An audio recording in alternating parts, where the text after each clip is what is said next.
안녕하세요. 행복씨앗입니다. 오늘도 시장을 정리하면서 하루를 마무리하는 시간을 가져볼까 합니다. 오늘 우리 시장은 코스피도 코스닥도 상승 마감했습니다. 그런데 신기하게도 지난주 금요일에 이어서 오늘도 코스피 코스닥 등락이 동일합니다. 둘 다 0.65% 상승 마감했습니다. 자, 오늘 시장을 좀 살펴보기 전에 주요한 이슈들 몇 가지 점검해보고 시장을 좀 살펴보도록 하겠습니다. 먼저 중국 증시를 좀 봐야 되는데 중국 증시가 오늘 크게 상승했습니다. 한 2% 정도 상승을 했어요. 자, 이렇게 상승을 했는데 그 이전에 이렇게 하락이 있었죠. 이 하락이 왜 있었냐고 하면은 바로 여러분들께 말씀드린 이 공산당 리스크 때문에 그렇죠. 이 독재를 좀 강화하려다고 하다 보니까 공산당 이외에 민간에서 플랫폼 기업들이 엄청나게 성장을 한다 이 말이에요. 그럼 이 아들이 지금 자꾸 성장을 하면서 딴소리를 해야 되니까 이 공산당이 계속 독재를 하는데 영향을 미칠 수 있다 이 말입니다. 그렇게 하다 보니까 이 플랫폼 기업들이 성장하지 못하도록 갑자기 규제를 갖다가 확 이렇게 막 만들어서 막 돈의 흐름을 차단해 버렸어요. 그런데 이 플랫폼 기업들이 중국 증시에 상장하지 않고 미국 주식시장에 상장을 했었습니다. 그렇게 되다 보니까 미국의 투자자들이 뿔락했죠. 뿔라서 중국에다가 항의를 했겠죠. 그래서 그 결과로, 그 여파로 오늘은 중국의 정권감독관리위원회하고 미국의 정권거래위원회하고 또 이야기를 했답니다. 우리 앞으로 좀 서로 불확실성을 좀 없애도록 하자. 뭔가 조치를 꺼내기 전에 우리 서로 소통 좀 하자. 대충 이런 이야기를 했습니다. 그렇게 되다 보니까 앞으로 잘 되지 않겠나. 또 이런 기대로 인해서 중국 시장이 좀 올랐습니다. 자, 그리고 좀 더 살펴봐야 되는 게 지금 현재 이 델타 변이 확산이 굉장히 무섭습니다. 이 델타 변이 확산이 무서운 것은 나중에 이렇게 될까봐요. 이게 1970년대처럼 이런 불황이 올까봐 여기에 겁나는 겁니다. 관련해서 상황 몇 가지 좀 정리를 해드리면 이런 겁니다. 지금 이미 사실은 작년부터 시작해서 올해고 또 올해 이렇게 여기 작년입니다. 작년에 중앙은행과 정부의 지출이 굉장히 많았습니다. 그런데 지금 중앙은행은 지출을 좀 줄이려고 하고 있는 중이고 정부 같은 경우는 계속 지출을 늘리고 있는 그런 상황입니다. 이런 상황에서 지금 델타 변이가 만들어진 거예요. 확산이 되고 있는 겁니다. 이렇게 델타 변이가 확산이 되다 보니까 지금 백신을 많이 맞은 선진국 정시는 그나마 좀 괜찮습니다. 시장은 좀 괜찮은데 그 나머지 시장은 영향을 받죠. 우리나라 같은 경우도 지금 이 델타 변이로 인해서 경기 침체 상황을 맞이하고 있습니다. 수출 경기가 좋다는 거지 국내 경기는 아직 안 좋습니다. 그렇게 되다 보니까 이 소비 둔화로 이어지게 되는 거죠. 이 소비 둔화로 이어지게 되는 거고. 자, 요게 이제 문제가 되는 거예요. 어떤 문제냐면 예전에 1960년대에 그런 일이 있었습니다. 1960년대에 경기 침체가 있었어요. 경기 침체가 있었는데 1970년대에 각국 정부에서 특히 미국 이런 데서 돈을 엄청나게 많이 풀었어요. 지금 하는 거 똑같습니다. 지금 이 코로나 바이러스로 인해서 경기가 잘 안 돌아가니까 정부에서 재정 지출을 늘렸다. 그러니까 1970년대 그런 적이 있었습니다. 이렇게 지금 전 세계 각국이 인프라 투자를 확대하고 있어요. 그러니까 선진국 중심으로 또 경기 회복이 되고 있죠. 그럼 그렇게 되다 보니까 공급 물가가 딸린다. 그래서 물가가 상승하고 있다는 이 이야기도 해드렸습니다. 예전에. 그러니까 공급 물가가 상승하다 보니까 당연히 상품 가격도 오르게 되죠. 그러면 구매력이 악화가 되죠. 구매력이 악화가 되다 보면 다시 소비 둔화로 오게 됩니다. 이 소비 둔화는 다시 경기 침체로 오게 되죠. 경기 침체에서 시작해서 한 바퀴 돌고 나니까 다시 경기 침체로 온다. 이런 악순환이 반복될 수도 있습니다. 지금 요게 이 델타 변이 관련해서 좀 조심을 해야 됩니다. 그래서 요게 왜 그러냐면은 앞서 여기 잠시 보여드렸는데 지금 현재 물가 상승이 엄청나다 이 말입니다. 이거는 공급이 딸려가지고 그런 것도 있고요. 전 세계에서 인프라 투자를 많이 활발하게 하다 보니까 공급이 딸린다 이 말입니다. 그렇게 되다 보니 물가가 계속 오르는 거예요.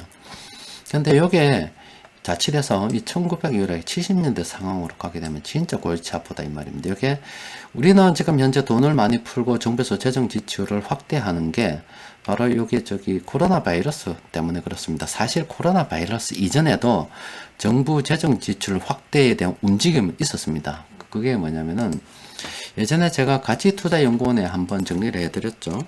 한번 보죠. 케인즈. 가치투자연구원에서 케인즈라고 검색을 해보면 이런 거죠. 2016년 1월 15일 날 다시 케인즈주의로 회귀할 수 있겠지만 그동안 우리가 신자유주의 이야기를 했었는데 2016년도에 이미 그런 분위기가 있었기 때문에 케인즈주의로 회귀할 수도 있겠지만 이런 거를 제가 여러분들께 올려드린 겁니다. 그게 어떤 거냐면은 이 케인즈가 그동안 2차 세계대전 때 1930년대 이렇게 불황이 있었잖아요. 이제 케인즈가 계속 잘 했어요. 잘 했었는데 케인즈주의로도 뭔가 안 돼요. 1960년도 케인즈주의가 뭐냐면 정부에서 나서서 내가 해볼게 임마 이런 거예요. 그래서 내가 해볼게 임마 했는데도 잘 안 돼요. 그래서 이것 봐라 이래가지고 1970년대에 이 1960년대 불황을 타개하기 위해서 이 재정 지출을 엄청나게 했습니다. 그러니까 돈을 많이 풀었다 이게 정부에서 돈을 엄청 많이 풀었다 이겁니다. 그렇게 되다 보니까 이 돈의 가치가 떨어졌겠죠. 그러니까 이 물가가 엄청나게 치솟은 게 요거요. 지금 우리가 현재 코로나 델타 변이 때문에 걱정되는 게 이미 지금 돈이 많이 풀린 상태에서 이런 상태로 가지 않을까. 이게 지금 굉장히 겁난 거예요. 지금 케인즈 사상이 지금 다 박혀 있는 겁니다. 지금 우리나라도 그런 거다 보면 돼요. 그냥 정부에서 내가 다 알아서 할게 임마. 대충 그런 거예요. 그렇게 해서 이렇게 되다 보니까 이때 경기 침체, 물가가 계속 높아지니까 살 수가 없어요. 그리고 기업에서는 비용 절감을 위해서 사람들을 자꾸 잘라요. 그러니까 또 공급 원자재 가격이 비싸니까 상품 가격은 계속 올라요. 구매력은 계속 떨어지죠. 그러니까 경기 침체하고 인플레이션이 계속 반복이 돼가지고 실업자는 늘고 인플레이션, 물가는 상승하는 게 1970년대에 있었다 이 말입니다. 이게 도저히 케인즈주의 방식으로 설명이 안 돼요. 그러니까 정부에서 내가 알아서 할게 임마 이게 안 되는 거예요. 안 되다 보니까 그때 해결책을 제시한 사람이 있죠. 영국에서는 이 하이에크라는 사람입니다. 하이에크라는 사람이 나서서 정부 니 그만해라 임마 앞으로 좀 찌그러져 있어 하고 시장 자유를 맡기라 이 이야기를 한 거예요. 시장 자유를 맡기라 이거 한 거고 또 미국에서는 또 이분이 나와가지고 돈을 갖다가 다 빨아당기 부십니다. 그러니까 금리를 갖다가 엄청나게 끌어올려 가지고 다 빨아당김으로써 이 케인즈주의가 더 이상 어떤 한계에 봉착을 했을 때 이 실업이 계속 생기고 물가가 계속 상승하면서 더 이상 어떻게 해야 되지 방법을 모를 때 이런 길을 제시한 사람들이다 볼 수 있습니다. 그러니까 지금 현재 상황이 지금 이 상황으로 갈 수도 있다라고 봅니다. 지금 이 상황인데 정부에서 재정 지출을 늘리고 있어요. 상황은 다릅니다. 그러니까 원인은 다르지만 결론은 똑같아요. 1960년대 불황을 타개하기 위해서 정부에서 내가 알아서 해볼게 임마 이거고 지금은 코로나 바이러스로 인해서 내가 알아서 한번 해볼게 임마 이런 거예요. 또 그리고 그 이전에 좀 단서를 제공한 게 2008년도 미국발 재정 위기부터 10년간 저물가 저성장 시대가 있었습니다. 그렇게 되다 보니까 일부 사람들이 작년까지만 해도 그 이야기 했었어요. 정부에서 아무리 돈을 풀어도 물가는 오르지 않는다. 저물가 된다. 플랫폼 기업들이 물가 상승을 억제할 것이다. 라고 이야기하면서 정부 빚을 갖다가 마음대로 지도 된다. 이런 이야기를 주장한 사람들이 실제 우리나라에도 많았습니다. 지금도 우리나라 같은 경우는 예전에 이 1970년대 케인즈주의, 60년대 지나가지고 케인즈주의가 이렇게 실패에 들어갔던 그 전 단계로 지금 우리나라나 전 세계나 다 걸어가고 있는 것 같습니다. 지금 우리나라도 정부에서 내가 알아서 할게 임마 이런 주의예요. 정부에서 내가 알아서 할게 임마 이런 주의고 자꾸 이런 이야기를 하면은 정치적인 이야기를 한다고 하는데 그 초입에 지금 들어가 있다 이 말이에요. 그래서 그런 분위기가 지금 딱 있습니다. 그런 지지자들도 상당히 많아 있고. 그런데 그게 1970년대 이런 경험이 있었기 때문에 지금 앞으로도 그럴 가능성이 있다는 거 우리가 염두에 두고 있어야 되는 겁니다. 그거는 저는 한 2016년도 1월 달이기 때문에 이미 그 2015년도 그런 게 있었죠. 그러니까 그것 때문에 사실은 이때 2015년도, 16년도 이런 이야기 나온 것도 지금 신자유주의로 가다 보니까 또 사람들이 특히 우리나라 같은 경우 빚내서 집이나 이런 거 다 사다 보니까 이 자산이 없는 사람들이 엄청 지금 실망을 많이 했다 이 말이에요. 그래서 야 이거 안 된다 이거 너무 시장 자율로 가니까 나는 더 가난해지네 이래가지고 정부랑 바꿔보자고 한 게 이제 2017년도에 바뀐 거 이런 분위기가 있었기 때문에 그런 게 된 겁니다. 된 건데 그런 거 됐지만 어떻게 돼요? 정부 재정 지출을 늘리고 중앙은행에서 이렇게 뭐 뜻하지 않게 코로나가 왔지만 돈을 늘리다 보니까 가난한 사람은 더 가난하게 돼버렸죠. 이때보다 사실은 지금 더 가난하다 이 말이에요. 그런데 앞으로 만약에 여러분들께 제가 이걸 보여드리는 이유는 더 가난해질 수도 있다는 겁니다. 그러니까 우리가 주식 투자를 할 때 주식을 진짜 처절하게 가지고 있어야 됩니다. 지금 꽉 붙잡고 있어야 되는 거예요. 그래 안 되면 진짜 살기 어려워질 수도 있다는 걸 여러분들께 말씀드리려고 하는 겁니다. 그리고 좀 긍정적인 게 하나 있긴 하죠. 긍정적인 게 어떤 거냐면은 지금 산업통상자원부에서 어제 쉬는 날이기 때문에 이렇게 수출입 동향을 하나 발표를 했습니다. 7월 달인데 이게 엄청났다 그래요. 이게 어느 정도로 엄청났냐면 일단은 9개월 연속으로 증가했고요. 쭉 보면 1956년도 집계를 했는데 65년 만에 역대 월 수출액 1위를 달성했다. 이게 뭐냐? 그 원인을 좀 설명했어요. 이게 세계 교육, 경제가 뚜렷한 회복세를 보이고 있다는 겁니다. 우리가 지금 거래하는 거는 후진국하고 거래하는 거 아닙니다. 우리는 미국, 중국, 유럽 지역 이런 주요국하고 거래합니다. 그러니까 이런 주요국들이 백신을 많이 맞다 보니까 경기가 회복된다 이 말이에요. 그러니까 우리 수출 기업들이 일단 괜찮다는 거고 또 이렇게 주요 기관들이 긍정적으로 시장을 바라본다 이거예요. 그런 거고 기업들 체감 경기가 좋아진다 이겁니다. 여기가 수출 단가 상승세, 요거 인플레이션이 일어나 요거는 설명 예전에 해드렸죠. 그러니까 이 자료를 통해서 여러분들께 보여드리고 싶은 것은 지금 우리나라 주식 시장이 좀 어중간한데 사실은 사야 되는 겁니다. 주식을 더 사야 되는 거예요. 일단 실적이 좋은데 그게 지금 시장에 반영이 안 되고 있습니다. 그러니까 지금 주식은 싸다고 볼 수가 있는 거고 또 다음으로 또 해야 되는 게 바로 이거죠. 지금 1970년대처럼 올 수가 있다 이 말입니다. 지금 요 초입에 지금 와 있다 이 말이에요. 그리고 정부 재정 지출이 안 멈출 것 같습니다. 지금은 정부가 실패했다고 보는 사람 아무도 없어요. 이때는 이렇게 하다가 이 70년대를 한번 10년을 갖다가 이제 박살을 나보니까 이게 정부에서 지금 이 재정 지출 넘어가는 게 문제가 되겠구나 해서 이 하이에크라는 사람이 나와서 이거 뭐 그냥 해서 나왔겠어요. 이 사람이 나와가지고 이야기하던 게 이 사람 말이 맞구나라는 걸 인정을 한 겁니다. 그래서 이때부터 신자유주의가 나온 거고 이 사람은 돈 다 빨아 당겨본 거예요.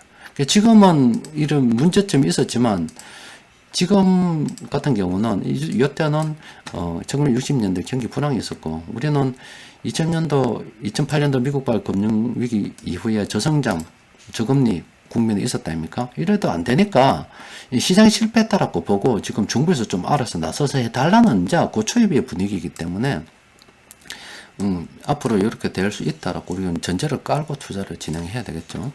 사실 오늘 상당히 중요한 이야기입니다. 그러니까 여러분들께 결론은 뭐냐? 주식은 싸다 이겁니다. 주식은 싸고 우리는 계속 보유해야 된다. 대충 이런 이야기입니다.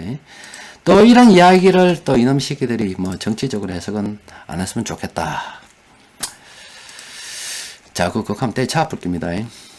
자, 일단 오늘 시장을 보면은 이 금융 투자 쪽에서 이렇게 매수해서 수급적으로 보면 이렇게 좀 시장을 방어했다라고 볼 수 있어요.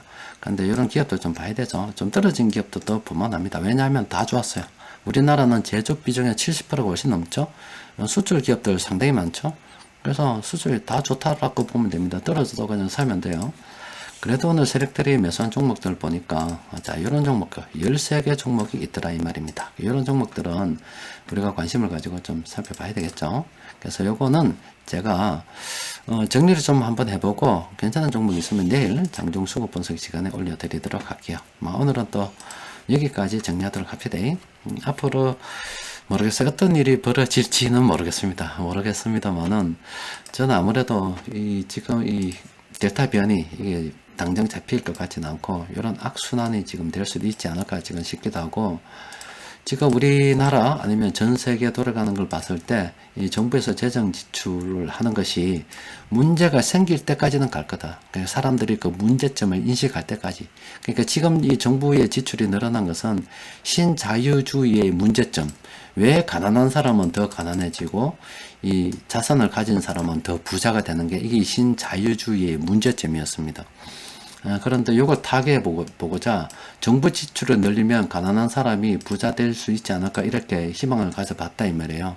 봤는데 역시나 마찬가지로 가난한 사람은 더 가난해지고 부자는 더 부자가 되는 상황이 됨을 여러분들이 아마 인식을 할 거예요. 그런데 사실은 이게 신자유주의 문제가 아니라 뭐 여러 가지 문제가 아니라 이거는 솔직히 자본주의의 문제죠. 자본주의의 문제입니다. 그런데 이 자본주의를 갖다 한번 대체해 보기 위해서 공산주의가 한번 나왔다 아닙니까? 근데 이 공산주의가 한 몇십 년 좀 하다가 소련 붕괴로 막 게임 끝나보게 된 거고, 그럼 중국은 온전한 자본주의, 사회주의냐? 그러니까, 그런 거냐? 아니죠. 중국도 뭐, 흑묘, 백묘라고 이야기하면서 자본주의를 도입한 거잖아. 사실 이 공산주의가 끝난 거거든. 그래서 사실상, 신자유주의든 정부에서 재정을 지출을 확대하든 어떻게 됐든 간에 이 자본주의를 대체할 수 있는 게 현재는 사실상 없다는 겁니다. 그럼 이걸 갖다가 우리가 이 속에서 살아가서 우리가 생존할 수 있는 방법은 자산을 가지는 게 유일한 방법입니다. 이걸 갖다가 자산을 안 가지고 내가 이걸 극복하겠다 하면은 방법이 있긴 해요. 다 때려 빠부어요. 그냥 뭐 해가지고 다 때려 빠부어요. 그냥 전부 다 빠부어요. 사람 다 죽여버리고 무정부 상태로 만들어서 다시 공산주의 한번 창당을 해가지고 새로만 해보던가. 그러면 또 새로운 세상이 올 수도 있죠. 그게 안 될 것 같으면은 안 됩니다. 쿠데타가 일어나서 그냥 미얀마 같은 그런 쿠데타가 일어나서는 되는 게 아니라 그냥 세상을 갖다 완전 바꿔보는 뭔가 있어야 되는 거예요. 아니면 세상을 갖다가 자본주의를 대체해서 이끌어갈 만한 어떤 사상적 체계가 등장을 해야만이 바뀌는 거예요. 그게 아니면 지 아무리 몸부림쳐봤자 새로운 세상을 위해서 표를 찍어가지고 이 정부 선택하고 저 정부 선택해봤자 남는 것은 자산이 없는 사람, 돈이 없는 사람은 더 가난해진다는 그 사실만 남습니다. 그러니까 현실을 빨리 자각하고 깨닫고 그게 안 바뀔 것 같다. 냉정하게 살펴보고 자본주의를 대체할 만한 사상이 있는가. 만약 있다면 사람들을 지지해서 다 때려 빠버리고 새로운 세상을 건설 한번 해볼 수가 있겠는가. 냉정하게 생각해 그게 안 될 것 같으면은 그냥 이 속에서 최선의 생존 방법을 찾는 겁니다.